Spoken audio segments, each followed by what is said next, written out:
Hello everyone. Can you all hear me? Yes, Yes, sir. sir. Can you all see my screen? Yes, sir. All right, good. Um, Actually, I'm sorry you guys had to wait for some time. There was a technical issue from my side. All right, so we'll start the day school. Actually, today Dr. Kumudika is not going to teach electrochemistry part. So I have enough time to cover the kinetic section. So tomorrow, which means Saturday, Dr. Dusant and Dr. Kumudika both are going to conduct the lecture. Therefore, please do not miss that one because it's very important. Dr. Dusanta is going to talk about spectroscopy and phase equilibria, and Dr. Kumudika teaches electrochemistry. So let me briefly introduce. First of all, I welcome you all to the course Concepts in Chemistry CYU 4301. So we will have this one in the first semester of the academic year 2024-25. So the attendance is, as we say, it is compulsory. You don't need to mark the attendance, right? So we encourage you all to participate in the day's course because it's very important to know the concepts at the beginning. So that's why we made this one a compulsory day school. You don't need to mark the attendance because it is going to fill the chat box, right? So, right, some information. So Dr. Dusanta and me, I hope you already know us, at least me, because I was teaching CYU 3201, Physical Chemistry Part 1 in Level 3. So we are the senior coordinators for this course. In addition to that, we have Dr. Kumudika Jayalat. See, Dr. Kumudika Jayalat, she is the uh, faculty coordinator of the Anuradhapura Regional Center. So she is helping us with teaching electrochemistry part. So Dr. Dusanta, so she's in Colombo Regional Center. I'm at Kandy Regional Center. So our information is there. So you can contact us if you have any questions, right? So some information about the course, right? So this one is a level 4 course that covers physical chemistry part, right? The academic value of this course is 3 credits, right? So you all know that 3 credits mean you have to spend about 150 study hours, notional hours for this course. So 1 credit equals to 50, right? So you have to find lots of time to get through this course. Therefore, it's very important to manage your time as we discuss everything in your EFIL session. Here is the structure of the course. It has 4 study units. First, Unit 1, Molecular Spectroscopy, 7 sessions. Dr. Dusanta Alvis is the teacher. Part 2, Chemical Kinetics. So I'm going to be the teacher. Part 3, Electrochemistry. There are 6 sessions. Dr. Kumudika Jayalat teaches that one. Last one is Phase Equilibria. Again, Dr. Dusanta Alvis is the teacher, right? So day schools, attending day schools is very important. So we strongly advise everyone to attend the day schools and participate in the day schools interactively.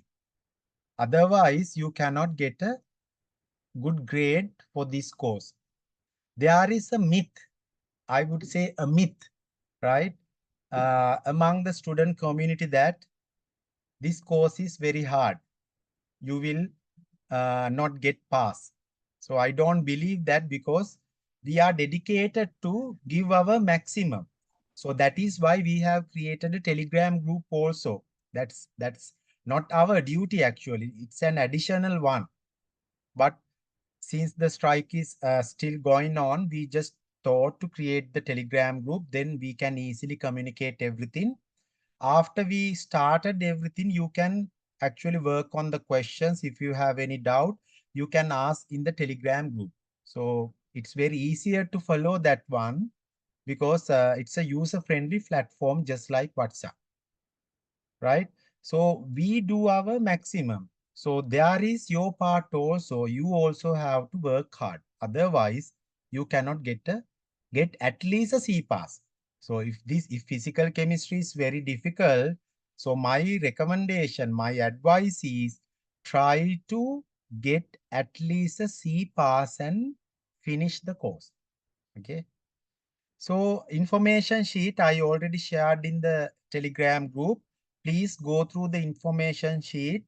Then we will upload the activity schedule also soon once everything is back to normal, right? Please go through that one, right? Please have a separate book, small book for this course. Write down all the information there, right? Don't ask in the Telegram group or don't email or WhatsApp me and ask, sir, how many sessions are going to be covered for Cat 1? If you are going to ask that question, I would be really, really mad, upset. Why? Which means you have not read the information sheet. If you are going to ask that question, that means I would say a stupid question, to be honest. That's why we encourage you all to read that one. Read, gather information, right? Read the information sheet and have an idea. All right. Any other questions? All right.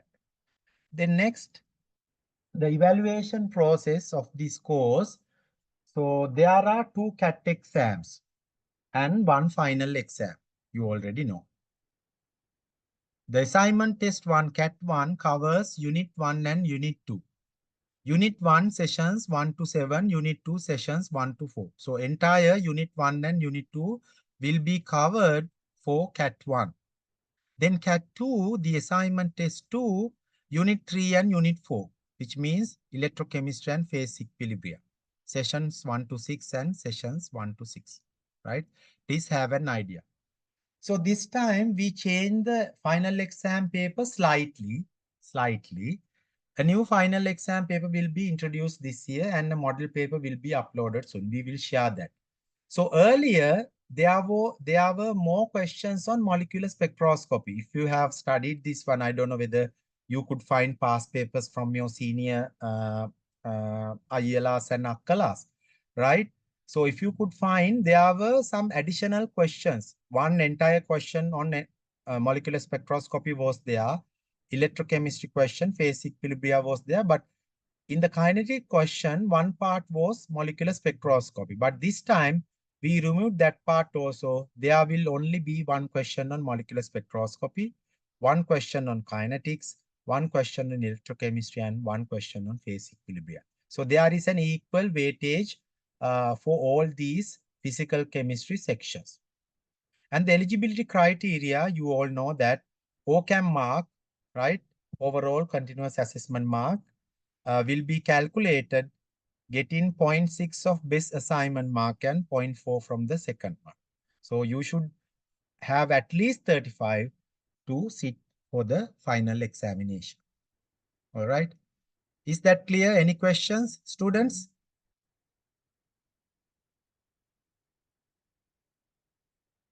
No one is talking. No, sir. It's clear, right? All right. Let me share the... Sir, the paper Yeah. model checks are MCQ or the structures. What is it? That don't know. Read the information sheet. Could be MCQ, could be structured. So we decide that one, but you have to get ready for anything. Okay.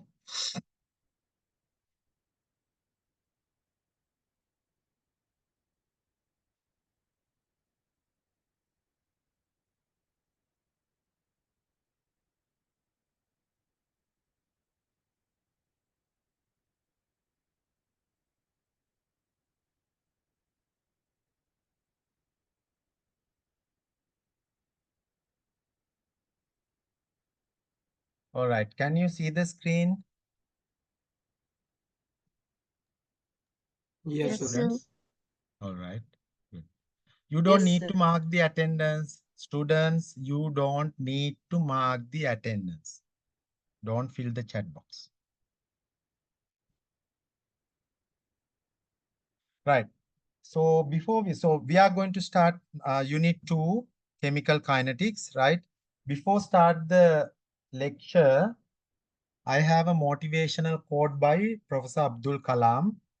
I am one of the followers, right? Who is Abdul Kalam? Who knows something about Abdul Kalam? Anyone in the class? Former President of India, Uh-huh. who was born Former in chairman of India. Rameshwaram and Yeah. in the poor family. He was uh, remarkable person in the India's scientism. Fine. Yeah, findings. Yes. Right. Very good. Yeah. Good introduction. Right. So I'm happy about that. So he says that you cannot change your future, but you can change your habits. And surely your habits will change your future. So as students, so you are going to change your future. That is why you decided to start a BSc degree at the Open University and following the course. So now you are in level 4, second year. 1 year is already gone. You will have 1 more year left to graduate, right? Therefore, you have to change your habits, especially study habits. We talked about study habits in your EFIL session. If you can change your study habits, definitely you will get good results. Then eventually that will change your future.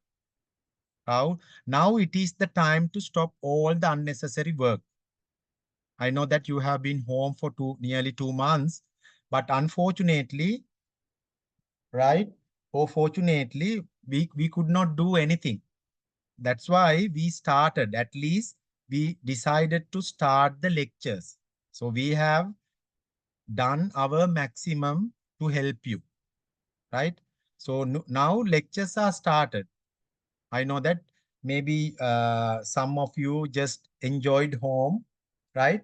But that's okay. Just forget about that past. That is gone. Past is past, right? Now it is time to come onto the track again and drive, right? So let's study, change the study habits, stay focused, right? And uh, get ready to get at least a C pass. As I said before, please work hard to get at least a C pass for this course. Therefore, you don't need to worry about that one. So I'm meeting some of the senior students. They are actually worried about their past. Some of them are crying that, sir, I could not get the degree because I am stuck here.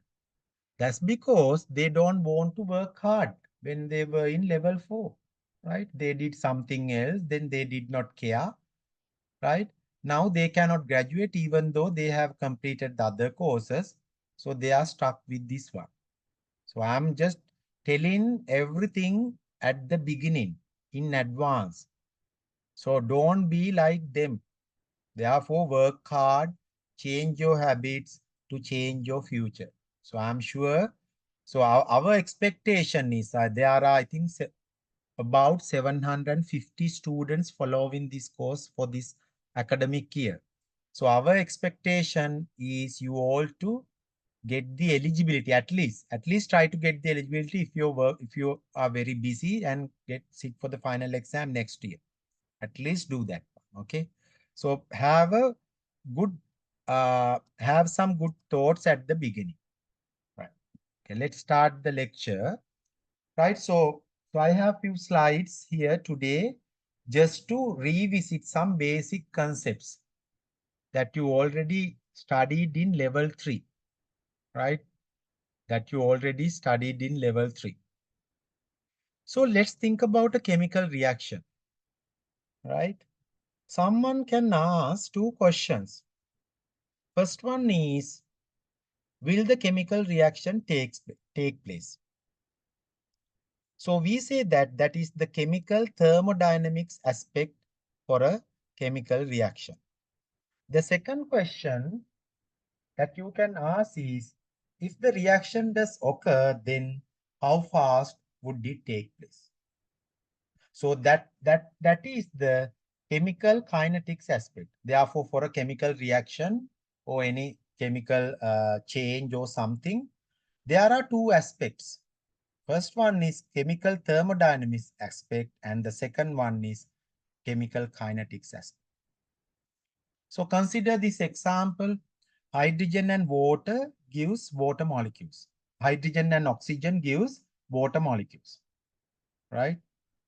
If someone wants to study this reaction, let's say if someone wants to study the thermodynamics of this reaction, you studied thermodynamics in level 3, right? I hope you understand that one. We don't have thermodynamics in this course.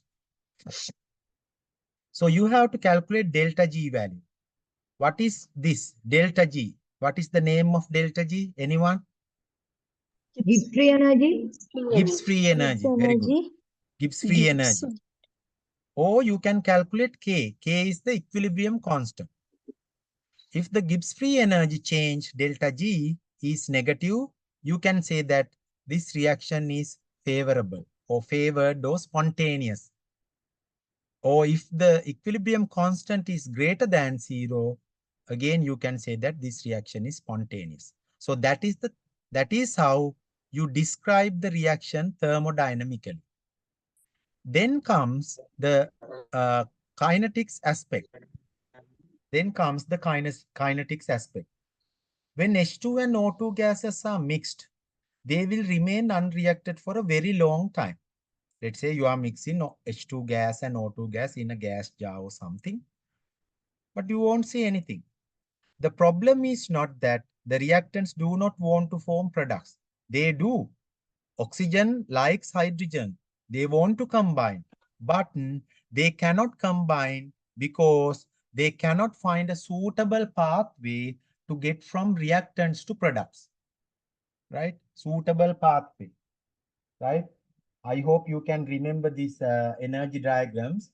So if you just, let's say you have something like this energy profile. So these reactants, here you have products, right? So you need the activation energy. This one is called the activation energy. This part here, it is called the transition state, right? Therefore, you have to go from reactants to the transition state. After that only you come to the products, right? So according to kinetics, we say that this reaction has a very high activation energy, EA, activation energy, right? That is why this reaction cannot find a suitable pathway to get from reactants to products, right? But you have studied this. If you have a situation like this, what can be used to change the path of this reaction? Anyone? A catalyst. A catalyst.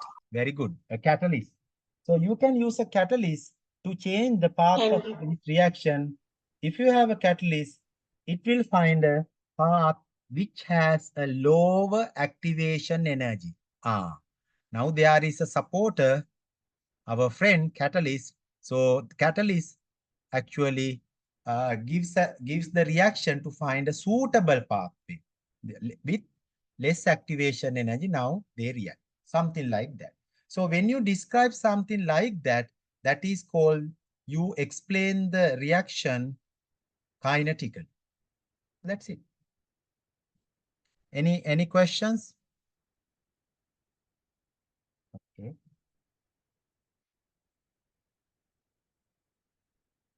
Right.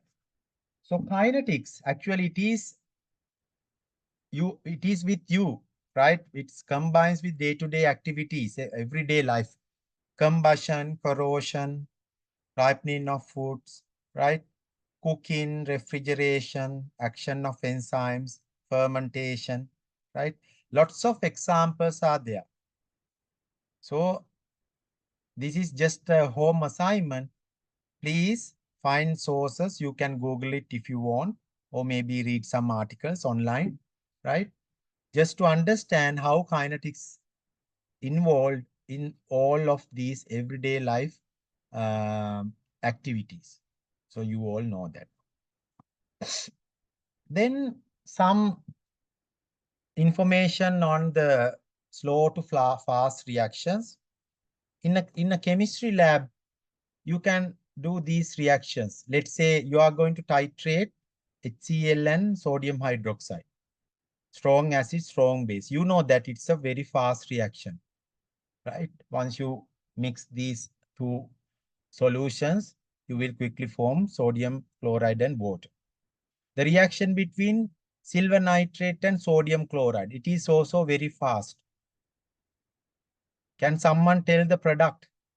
What observation will you see when you react silver nitrate and sodium chloride? Level 3 practical chemistry knowledge. White precipitate. White precipitate. Very good. White precipitate, that is silver chloride, AgCl. Very fast. You will quickly see that, right? So you do this one for qualitative analysis. Then conversion of monoclinic sulfur to rhombic sulfur. It's a slow reaction. And if you consider this one, reaction of diamond with oxygen, carbon, diamond is carbon, right? With oxygen, very slow. Here are some examples for slow to very fast reactions. What is your everyday experience? Rusting, very slow one. Baking, fast, you supply heat, energy. Then explosion, you have seen the fireworks, right? Very fast reactions. Some examples for slow to very fast reactions. Right. Another important slide, just to understand how factors affect in the rate of the chemical reaction. So you have studied lots of information is there. You have to go through level 3 kinetics book as well, because I'm going to ask basic questions also, because we cannot forget kinetics. Level 3 stuff, you need that one when you come to level 4. So we explain things using the collision theory. So in the collision theory, we discuss about the correct orientation. Let's say you have hydrogen and oxygen molecules. Correct orientation, see? So when you have this orientation, one hydrogen atom and one oxygen atom, they combine to form water, something like that, right? So you use the collision theory to explain how reaction occurs, right? Then in that one, you discuss several things, how concentration affects. You know that when you increase the concentration, reaction rate increases. When you increase the concentration, let's consider gas molecules. When you increase the concentration of gaseous molecules, lots of molecules are there. When you have lots of molecules, more collisions, therefore the reaction rate is very high. Then increase the temperature of a reaction. You know what will happen. These type of curves, they are called Maxwell-Boltzmann distribution curves. So at normal temperature, maybe low temperature, if the system has a profile like this. So here, this part, this one is the, if you draw this one, this is your activation energy. Because x-axis is the energy axis. So y-axis is the fraction of molecules. So here it is the energy. This is the activation energy of the molecules, of the reaction. So there is a fraction. So this fraction has passed the activation energy, right? According to this diagram. But what will happen when you increase the temperature? The Boltzmann distribution curve shifts to the higher energy direction, right? Therefore, you will have more molecule, but the activation energy will not change. Please keep in mind, you are only changing the temperature. Activation energy is just like specific thing to the reaction. You cannot change that. But when you increase the temperature, the number of molecules which have passed the activation energy increases. Now you can understand, compare the red color area and the blue color area. You know that blue color area is very high compared to the red color. Therefore, at higher temperature, more molecules have passed the activation energy, which means more collisions, and therefore the reaction rate increases. I'm going to ask a simple question. What do you think about the area of these two graphs? Here you can see a red graph and a light ash color one graph. What do you think about the area under the curve of these two graphs? Same. Same, very good. Why?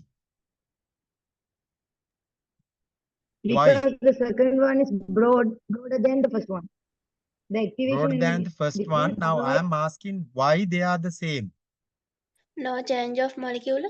Very good. No change of Concentration is molecules. same. You only change the temperature. We don't change the number of molecules. We increase the temperature. There is no change in molecules. Therefore, the fraction will not change. Therefore, the areas are the same. So when I ask you to draw these type of graphs, please keep in mind to draw at least they should have the same area.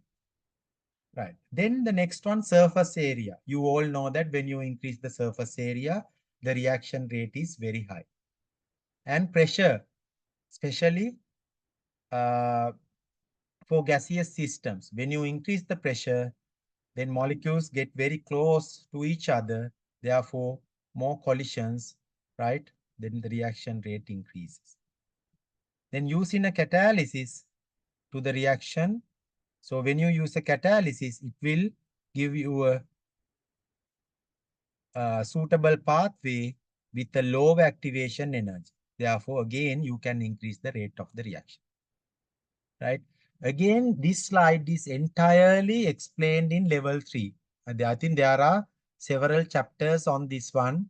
Please go through that one. Since this is a summary, please go through that one and make your own short notes. Okay. All right. Let's go to the next slide.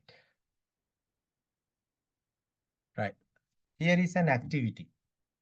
So let's talk about the physical state. The reaction between zinc and sulfuric acid. What are the products, students? ZnSO4 plus H2 gas.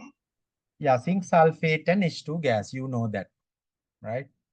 So here I have two curves. Here are the examples, zinc wire with sulfuric and zinc powder with sulfuric. Same concentration, same volume. Only the physical state of the zinc is different.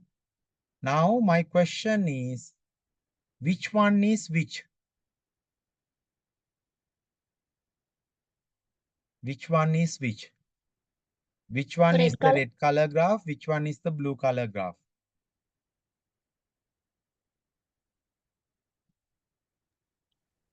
No Red idea? one is dust one. Powder is red in The color. White, Uh-huh. white, blue. Blue in color. Yeah, your answer is correct. Powder is red one. Blue color one is for the zinc wire. Why? Can anyone explain why? How do you explain this? The Because of the surface area. surface area. Yeah, surface area is very high in zinc powder. Therefore, the reaction rate is high. So how can you compare from this graph? Let's say mathematically, how do you explain? How do you explain that this red color graph is zinc powder? How? How can you explain the rate is very high? Reaction time is low. Reaction time is slow. Reaction rate is Reaction Slope of rate. the curve. Yeah, reaction rate is very high here in the red color one. compared to the blue color one. Okay, let's refresh the level 3 stuff. Yeah. How do you explain the rate of a reaction mathematically? Let's say there is a reaction, A gives products. How do you explain the rate of this reaction mathematically? What did you write in time level So by 3? considering to the scope of product. the Rate of a reaction proportional to the concentration of the reactants. Yeah, rate of the reaction proportional to the concentration. So how do you write the rate equation, the term rate?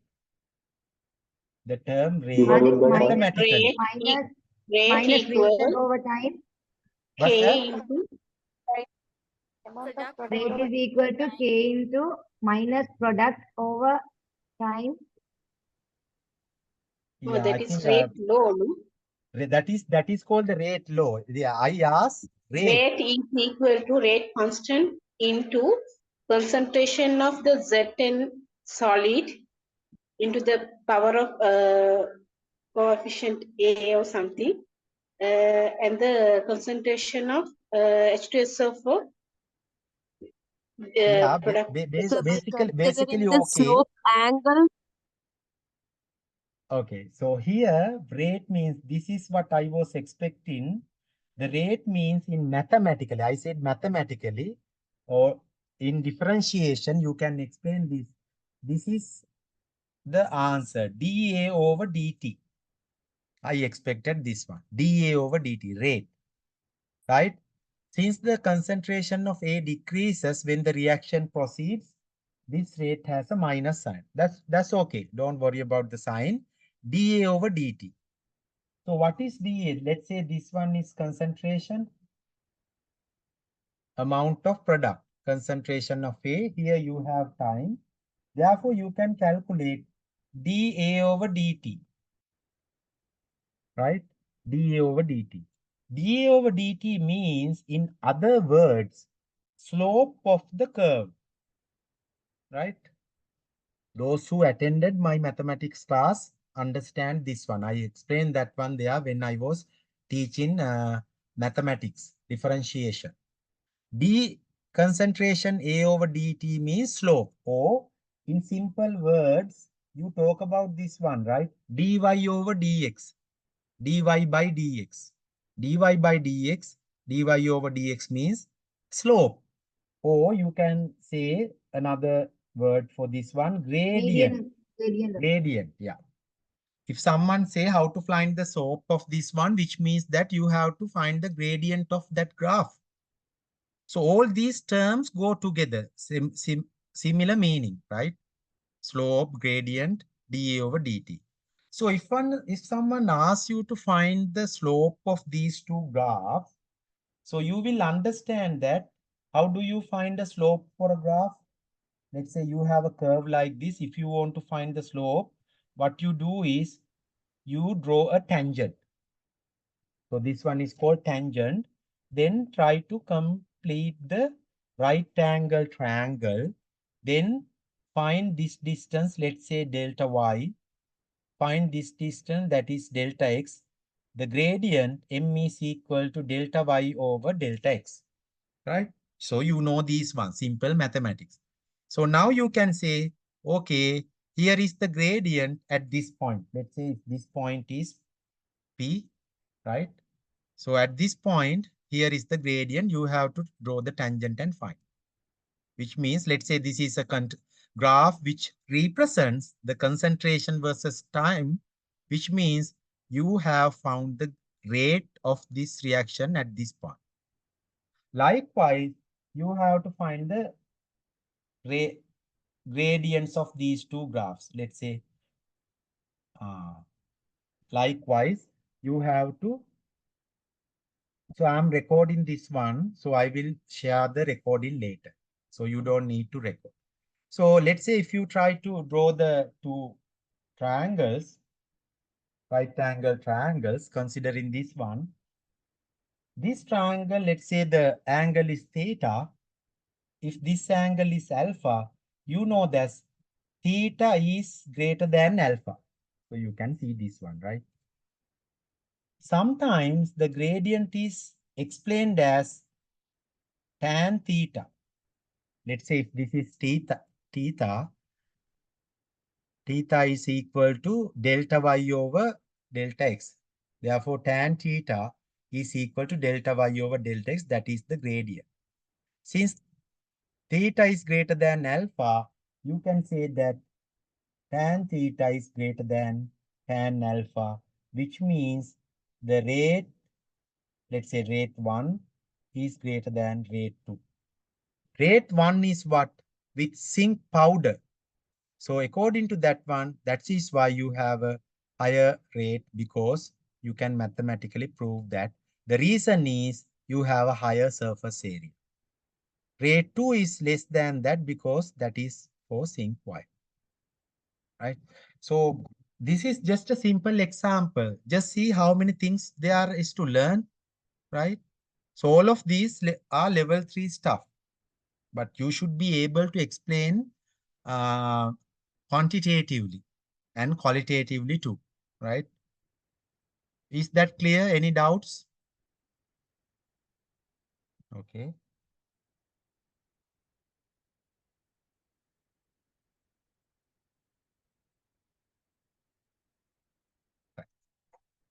Next one, next question, next activity, concentration. Reaction between iron and sulfuric acid. So you know, again, the products are ferric sulfate and hydrogen. Now, again, you have to compare. These are the two systems. Iron reacts with sulfuric acid. The concentration is 2 molar. Here, iron reacts with sulfuric acid. The concentration is 5 molar. How can you compare? Which one is which? Red one is the 5 molar one, and the blue one is the 2 molar one. Yep, 2 molar one is the blue one because the concentration is very high, higher reaction rate. This has the higher reaction rate because the slope. You can just explain because red color graph has a higher slope compared to the blue color one. That is why 5 molar one is the red color one. That's why you explain. You don't need to draw tangents or whatever the things, but I just wanted to go to the bottom line. That is how the basics to explain that one, but you don't need to do that. The next activity, temperature, right? So again, it's easier to understand. The red color one is the 60 degrees. The blue color one is the room temperature. Right. Here is an activity. Sketch and explain the Maxwell-Boltzmann energy distribution curve for different temperatures and its consequences for changes in reaction rate. Right. If I ask this question for the CAT exam, you should be able to answer. How to answer? We already discussed this. So first, you should draw the Maxwell-Boltzmann distribution curves. So the blue color one is for the lower temperature. This fraction here, it is not marked. You don't need to mark, but for clarity, I will just mark. What is this thing? Here, what is this one? What is this one? Anyone in the class? What is this value? This is the energy axis, kinetic energy or energy axis, fraction of molecules. What is this one? Anyone in the class? Activation energy. Activation energy, very good. EA. Activation energy is there. Zero energy is energy increases, but somehow you find the activation energy. The blue color area, right? That represents the number of molecules. Blue color area represents the number of molecules which have passed the activation energy at lower temperature. At higher temperature, what will happen? The graph shifts towards the higher energy direction. Now the red color area is the entire area, right? So that represents the number of molecules at higher temperature. Now you can see that the number of molecules at higher temperature is greater than the number of molecules at lower temperature, which has passed the activation energy. Somehow you have to overcome the activation energy, otherwise the reaction will not take place. Since this has a higher area, which means higher number of molecules have high energy, therefore more collisions, the reaction rate increases. See, it is marked here, the minimum energy needed for the reaction, the activation energy. Right? So you have to draw the graph and explain. So again, you can follow the course material. We will quickly share the course materials because we don't have access to the OULMS yet. So that's why it's delayed. So we will quickly share the course materials in Telegram group. So you can at least read the PDF version until you get the printed course material. We hope everything will be back to normal by next Monday. Let's fingers crossed. Okay, we'll see. All right.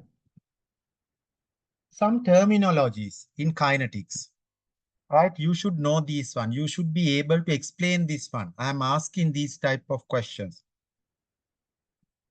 Activation energy. How do you define the activation energy? The difference in energy between the reactants and the transition state. Reactants, transition state. Reactants, transition state. Exothermic reaction, endothermic reaction. Why it is exothermic? Enthalpy change is negative. Why it is endothermic? The enthalpy change is positive. Two types of reactions. This one is the transition state. The energy between reactants and the transition state, it is called the activation energy. You have to overcome this one. Then only you can come to the product. This is just like you are climbing a mountain, right? So here you are there, you climb the mountain, your kinetic energy increases, you converts to the potential energy. Now you are here. Then after you come to the top of the mountain, it is very easy to come down. The same applies for reactants or reactions, molecules, right? You have to overcome this barrier. So that is called the activation energy. Next one is catalyst. A substance that changes, in general, it decreases, right? We talked about reduction of the activation energy. The activation energy for a chemical reaction without undergoing any chemical changes by the reaction, and thereby increases the rate of a reaction. We already talked about this one in first slide, right? So activation, the catalyst decreases its activation energy, which means it finds a suitable path. Actually, this is how you accurately say this one. A catalyst helps the reaction to find a suitable path which has a lower activation energy. That is the actual definition. Now, activity 2, sketch and explain the activation energy curves for a reaction with and without catalyst. So you know that one.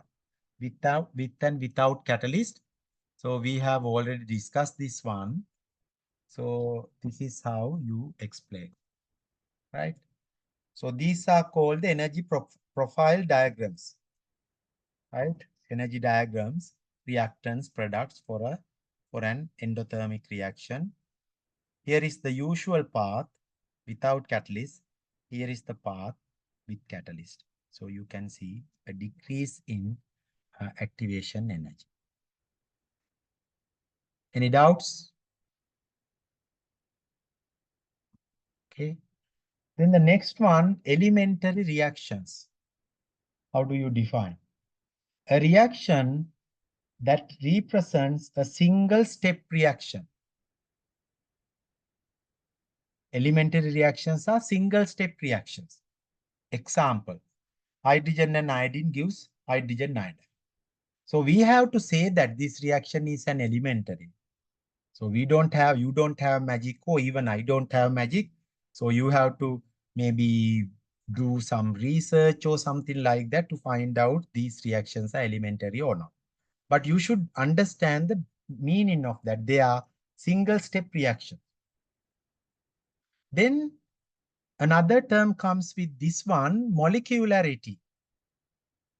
How do you define this one? The number of molecules involved in an elementary reaction as the reactants. To talk about molecularity, you should have elementary reactions or single step reactions. In that elementary reaction, the number of molecules involved as reactants. So activity 3, what is the molecularity of the reaction above? What is the answer? 2. 2. Hydrogen and iodine. Yeah, one hydrogen molecule, one iodine molecule, or stoichiometry 1, 1. Therefore, the answer is 2. Very easy. The next one is homogeneous catalyst. A catalyst that is in the same phase as the reactants. Example, acids are used for hydrolysis of esters. Here is an ester. Activity 4, what is the name of this one, and write down its hydrolysis reaction. Right? So, how to name this one? This is an ester. What is the name of this thing? Someone would say, sir, this is not an organic chemistry class. I know, but you are using organic chemistry reactions to study physical chemistry. Therefore, you should know this one. How do you name this ester? Anyone? That's okay if it is wrong. That's okay. Or you can say, are you, what's that? I did not hear. Methyl ethanoate. Ethyl ethanoate. Methyl. Methyl. Yeah, methyl is correct. So if you want to draw this one, let's say here is the structure of esters. RC double bond O R dash. Here is the structure. So first you name this part. This part is alkyl. This one you know name as alkanoate. So alkyl alkanoate. So let's try to draw the structure of this one. CH3, C double bond O CH3. Therefore, this part is methyl. This part is eth, because there are 2 carbon atoms. The IUPAC name is methyl ethanoate. Methyl ethanoate. That is the IUPAC name. ethanoate. See, I still remember, right? I still remember how to name this one. So please study, since I did organic chemistry long time ago when I was at Sri Jayawardhanapura, but I still remember the basics. So that's not you. You guys are studying organic chemistry every day. So everyone should be able to name these ones. So very simple molecules. Or sometimes we call this one methyl acetate. Acetate. Since this one is, this part comes from the acetic acid. You know that acetic acid is CH3C double OH. Double bond OH. This is the acetic acid. Since this part comes from that one, this one is known as acetate, methyl acetate. You can use that one also. So that is the name we are going to use in the lab. You will use this one when you are doing physical chemistry practicals, CYU 4302. We have to study the kinetics of that, of the hydrolysis reaction. You have to study the kinetics, right? So how do you write the reaction now? Here is the reaction. So methyl acetate is there, then it breaks, right? Which means the reaction between water. Sorry, other way around. This side is H, this side is OH, right? Hydrolysis means the reaction with water. Then from this part, you will get acetic acid. From this part, you will get methanol. Those are the products. Then H plus is the catalyst. The physical state is the same. So all these reactants and products are maybe aqueous or liquid. So you have to use a catalyst. We use HCl solution as a catalyst. Therefore, this is an example for a homogeneous catalyst. So I just explained some additional things also because you should know the additional stuff. Then the next one is heterogeneous catalyst. Heterogeneous catalyst, the physical state is different. Example, Haber process. In the Haber process, you use iron powder or iron as the catalyst. It's in solid state, but the reactants, right, they are in the gaseous state. Gas and hydrogen gas and nitrogen gas, they are in the gaseous state. Some basic stuff. Is everything clear? I hope it's clear. You don't need to mark the attendance, students. Don't waste time. Just listen. Next one. Intermediate. Another example. Intermediate. A species that is both produced and consumed.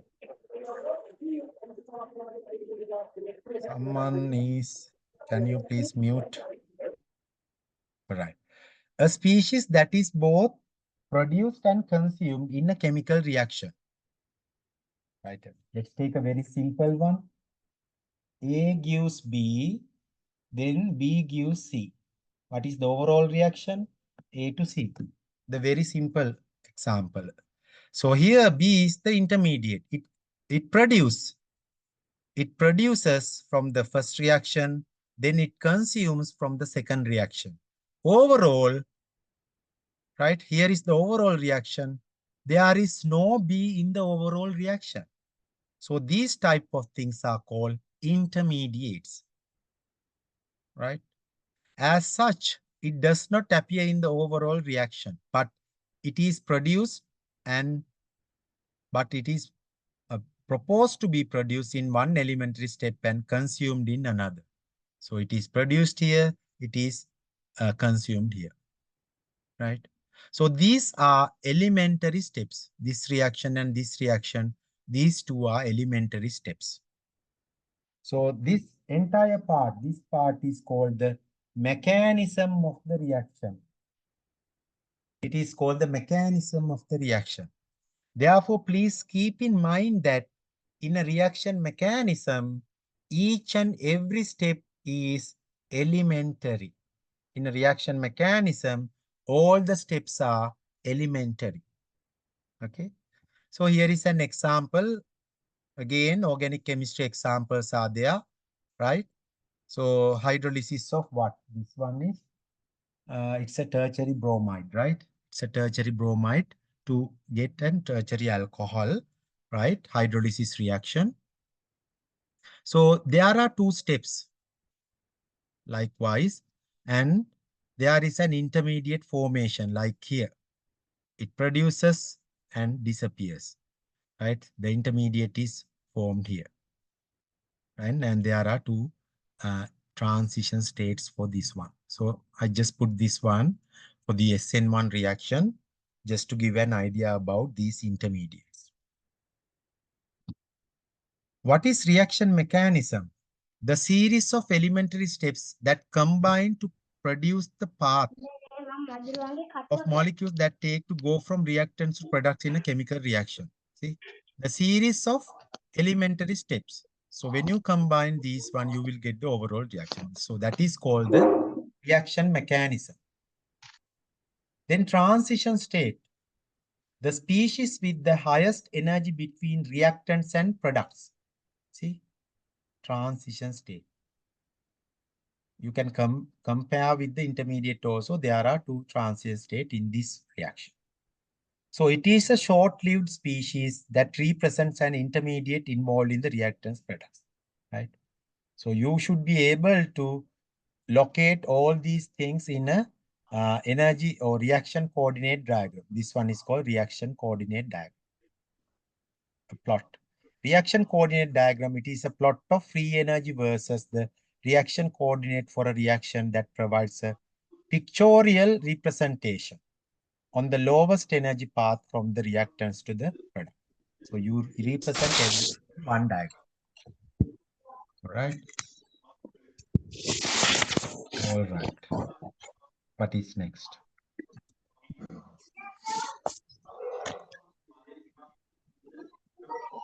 Rate. The most important one. The rate. The speed of a reaction measured in terms of the amounts consumed. The speed of a reaction measured in terms of the amount of reactants. Amount of reactants consumed or amount of product produced per unit time. That is how you represent, you define the rate.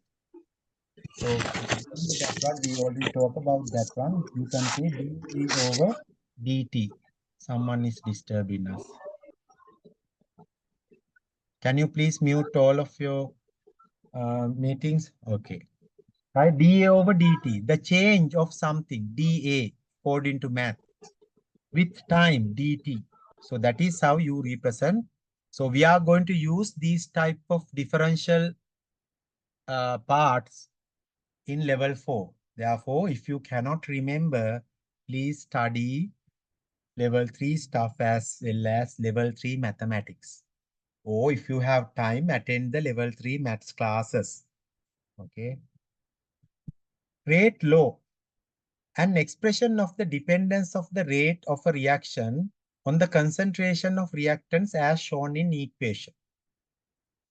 Right? Rate law. You know that someone described that one. Rate is equal to what? Rate constant times concentration of whatever the reactants to the power something. You remember that. So we studied that one in A levels too. Here is an example. Activity 5. Write the rate law or rate equation or rate expression, whatever, for the reaction A to B gives products. Okay. 10 seconds. Write the answer, or can you tell me the answer? What is the rate law for this reaction? Rate equal minus dA over dt, or we can say rate equal minus dB over dt. That is equal to K into a concentration of A into exponent something A or something, N into B into concentration of B into exponent value of B. Very good. Very good. That's the answer here. See, rate. So you can define rate with respect to A or with respect to B. Both are reactants. The concentration decreases. Therefore, you can put a minus sign. Rate is equal to minus dA over dt or dB over dt. Here is the concentration. Is equal to K times A to the power X, B to the power Y. I did not use A to the power 1. I did not write this one. Rate is equal to K. I did not write rate is equal to K, A to the power 1, B to the power 1. Let's say A to the power 1, B to the power 1. Why did you use X and Y? Oh, for what type of reactant you write this one? Anyone? Elementary reactions. Yeah. So you can write elementary. So elementary reactions, please remember this one. If you have elementary reactions, the stoichiometric coefficient is equal to the order of the reaction. So this X and this Y is called the orders. X is the order with respect to A, Y is the order with respect to B. Here the stoichiometry is 1, here stoichiometry is 1. You can write a rate equation like this. if this reaction is elementary only. It is, if it is given like that. If it is elementary, then only you can write this one. So nothing is provided. They just say A plus B products. Therefore, you have to write X and Y here. Okay. Again, we keep in mind for elementary reactions, the stoichiometric coefficient here one are equal to the order of the each reaction or reactants. Right? X plus Y is called the overall order. Here K is called the rate constant. So you know these ones. Right? Activity. Okay. Write the rate law for the reaction. Write the rate law for the reaction. How do you write the rate law? Excuse me, sir.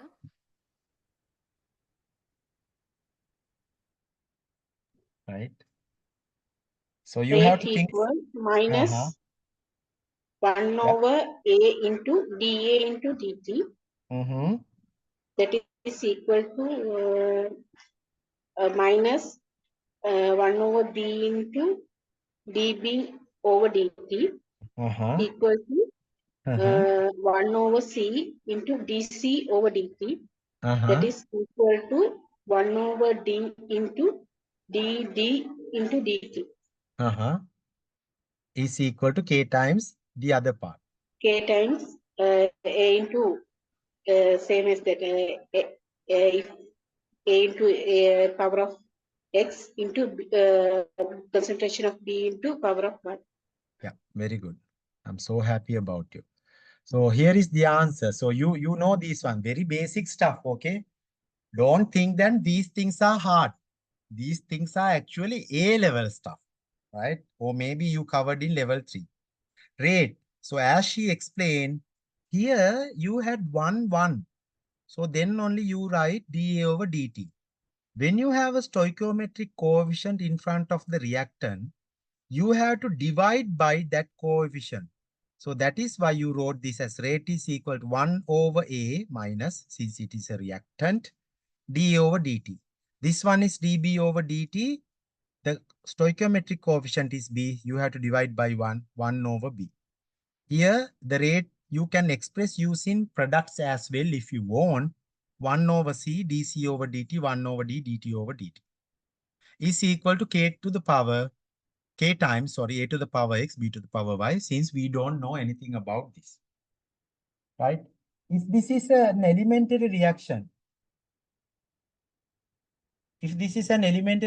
what is the answer for this one? Let's say just rate. Rate is K equal to into what? A X should be A to the power A simple into A. simple A and B to Yeah. the power of B. Yeah.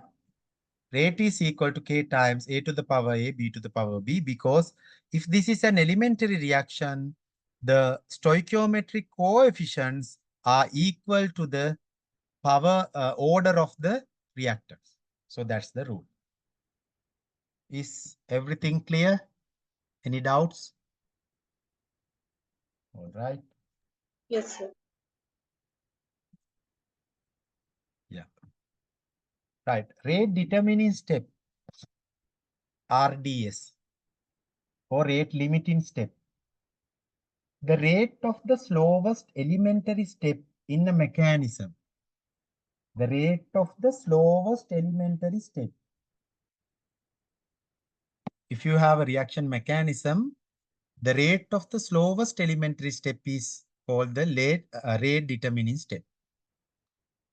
The rate of the reaction must equal the rate of the slowest step because the reaction can go no faster than its slowest step. Let's try to understand this statement. Let's read this again. The rate of the reaction must equal the rate. There is a typo, rate of the slowest step because the reaction can go no faster than its slowest step. So this is actually one famous example that I have been always using. Let's say there is a group of friends, right? So you come to the university, a group. Then after finishing the chemistry practicals, you want to go home. Then let's say then you all are going to take the same bus. You all are from the same area, right? So you all want to go together, right? But in your gang, in your group, there is a person who walks very slowly. Let's say a chubby person or maybe an injured person or someone. He walks very slowly, right? So now you all are waiting at the bus hall, waiting for a bus. Now a bus comes, you all suddenly get into the bus, right? Very energetic people, you quickly get into the bus. But let's say that slowest person, I told that you all want to go together. But you have to wait until that slowest person also gets into the bus, right? The bus conductor, he doesn't give the advice or maybe give some order or something. Bus driver waits until that person also gets into the bus because you all want to go together. Now the entire situation is the driver drives the bus, but you had to wait until that last person or the slowest person gets into the bus. Therefore, the entire reaction, entire process depend upon that slowest person. All right. You understand the example? Students, you got Yes, the sir. example? Yes, Yes, sir. sir. Yeah. So the reactions are also like that. The rate of the entire reaction depends on the reaction of the slowest reaction rate of the slowest step. Then the reaction rate of the entire reaction depends upon the rate of the slowest step. Just like think about my bus example. Okay. So then it will not hard to explain. So let's come to the actual chemistry. So decomposition of ozone. There are two steps. Ozone molecules, they break into oxygen and oxygen atoms. So that is the slowest step. So that is the rate determining step. Then again, O gas reacts with ozone to form O2. That is it's a fast step. So when you combine these two, you can get the net reaction. Therefore, what is the definition according to this one?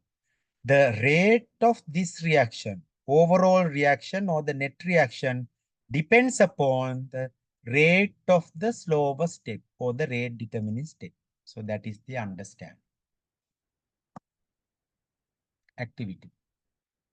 My question is, write the rate law for the decomposition of ozone. Write the rate law for the decomposition of ozone. Can someone tell? Minus d ozone, What's d that? I did ozone not over hear, dt, sorry. minus d ozone over dt equal to K into concentration of ozone only, because the slowest steps, Why did you put just concentration of ozone to the power 1? because it is the rate determining step. Rate determining step. The element rate determining step is the elementary step. Therefore, it is equal to the stoichiometry is equal to 1 in the given equation. Therefore, ozone, the exponential value is 1. Very good, very good. So that's how you explain, right? So other students also, you should be able to explain someone. Let's say if you want to teach one of your friends, that is the best thing to understand the subject. When I was in the university, I was conducting lots of Kuppy classes, right? So I taught the subject. I take some time to understand by myself. Then after that, if there are some students in my batch who cannot understand, I just teach them. So that is how I learned the subject. If you can teach someone, that will improve that, right? So as she explained, rate is, so rate for the decomposition of ozone, which means they are asking this one, but rate of that one depends on this one. So you are going to write the rate for this one. So rate you can write minus d ozone over dt is equal to K times ozone. We only write reactants, okay? We only write reactants. Ozone to the power 1, Y1. This is an elementary reaction. Then I told that the stoichiometric coefficient is equal to the order of the reaction. Okay. So can someone tell other, so this part is the rate, right? Any other expressions to write the rate for this one? Any other expressions to write the rate of this one? DO2, Very good. DO2 DO2 over DT. concentration over DT or DO DO over concentration DT. over DT, So, right? So here, these are the products. If you want, you can express the rate using the products also, but the sign is positive. But this part will not change. This part will be the same for everything. K times only depends upon the reactants. Sometimes some students write the products also. That is why. So these are the things I have been actually observing when marking the CAT papers and final papers. Some of you guys even do not have the basic understanding. That's my worry. We never write products in the rate equation. We always write reactants in the rate equation. Please keep in mind. Okay. Then the next one, another very good actually definition in kinetics, steady state approximation. Steady state approximation, SSA. What does that mean? The assumption that the rate of formation and rate of consumption, the rate of formation and rate of consumption of a highly reactive intermediate are equal. Rate of formation and rate of consumption are equal. So that the change in intermediate concentration with respect to time is approximated to be 0. Right? So if you have something, let's say intermediate, if you have an intermediate, according to this one, read this one, the change in intermediate concentration with respect to time, which means di over dt is equal to 0. So actually this small equation describes the entire definition. So which means this came from the steady state approximation. So let's discuss an activity. Right? So you use steady state approximation to derive something. Let's say in some reaction mechanisms, I may ask you to find the concentration of this. So you should know how to use the steady state approximation and write down the rate laws and get the answer. Let's say apply the steady state approximation for the complex reaction. Right? Complex reaction or whatever. So this is a reaction mechanism, okay? So this is a reaction mechanism. The overall reaction, you know that. What is the overall reaction of this one? A gives C, no? A gives C, that is the overall reaction. The rate constant of the first reaction is K1, second reaction is K2. Then how to apply this one? Let's try to find the rate of formation of B. Consider the first reaction. Rate of formation of B forms, therefore the rate is positive. dB over dt is equal to K1 times A. Right? K1 times A, K1 is the rate constant, the reactant is A to the power 1, since this is an elemental. The next one, rate of consumption of B. So B forms here, in the next step, B consumes to form C. Therefore, rate of consumption of B, so that represent, mathematically, if you want, you can represent dB over dt minus. So that is equal to K2 times B. Why? K2 is the rate constant of that one. The reactant is B. Now, what does steady state approximation say? Rate of formation of B is equal to rate of consumption of B. Therefore, K1A is equal to K2A, right? K1A is equal to K2A. Then you can calculate the concentration of B if you want. B is the intermediate. You can calculate the concentration of B. Likewise, you just have to just write two equations and equate. Very easy. So as I said before, so for intermediate di over dt, for this one, what is the intermediate dB? Which means this equation summarizes the everything that we talked about here. This small equation dB over dt is equal to 0, that summarizes the everything we talked about here. This again represents the steady state approximation too. It says that the change in intermediate concentration with respect to time is 0, approximated to be 0.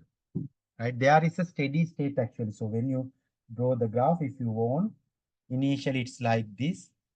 Then there is a steady state. After that, it finishes. So this is time, this is the concentration, right? This steady state. Is that clear? Anything? Any doubts? Excuse me, sir. Yeah. Sir, can I know what is special about this steady state? What is special? Yeah. Speciality is you apply the steady state approximation for complex reaction, for reaction mechanisms, right? If you have only just one reaction, you don't need to talk about anything. You don't need to talk about intermediates or whatever. You have to talk about intermediates when you have a reaction mechanism. So the advantage of using steady state approximation like this, you can calculate different expressions like this. Let's say you apply the steady state approximation and you calculated the concentration of B here. So there is a benefit because you know that intermediate, it forms and disappears. So there is no way to calculate the concentration. So you can use the steady state approximation to calculate that. There is an advantage like that. All right. Any questions, any doubts? Are you clear? Yes, sir. Yes, Thank you. sir. Sir, can you explain?